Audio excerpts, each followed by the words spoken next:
I want to be royalty. I want to have power.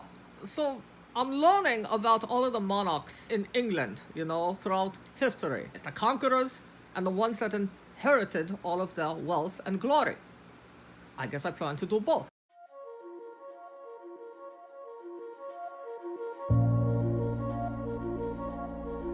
Moving on to Anne of Cleves, the German princess.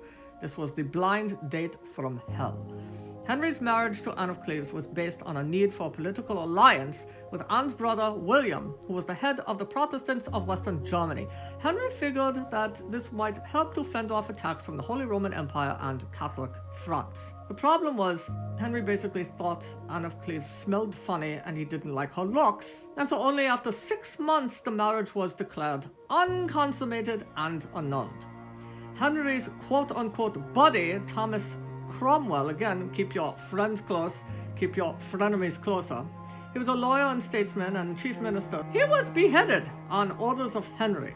So interesting that Thomas Cromwell was eventually beheaded because he was fierce enemies with Anne Boleyn and was particularly responsible for her downfall, which involved her being beheaded. What goes around comes around. Cromwell was executed for treason and heresy.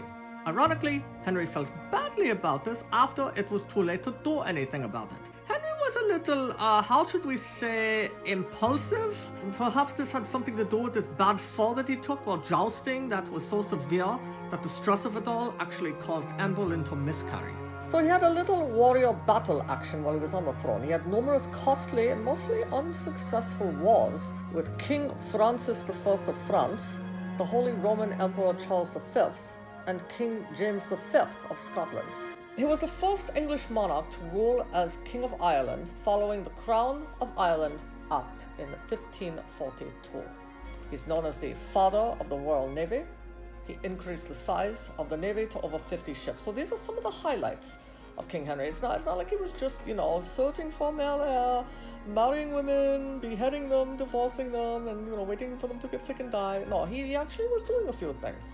In 1513, Henry invaded France and defeated the French at the Battle of the Spurs. This was a small victory, but it was a huge propaganda opportunity for England. While Henry was away from England, James IV of Scotland, that was Henry's brother-in-law, invaded England.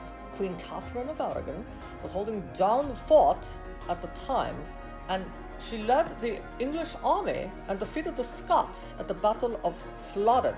Back to his wives. Wife number 5 was the young Catherine Howard. So Catherine and Henry's marriage, it was one of those that didn't exactly end in wedded bliss. No, someone again lost their head, and it was figuratively Henry and literally Catherine.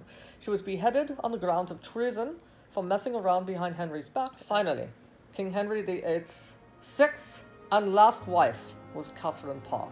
She was the final queen consort of the House of Tudor.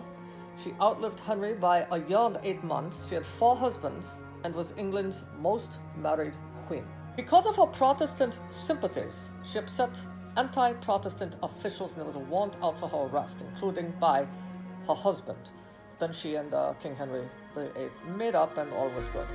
Catherine was influential in the passing of the Third Succession Act to restore Mary and Elizabeth to the line of succession to the throne.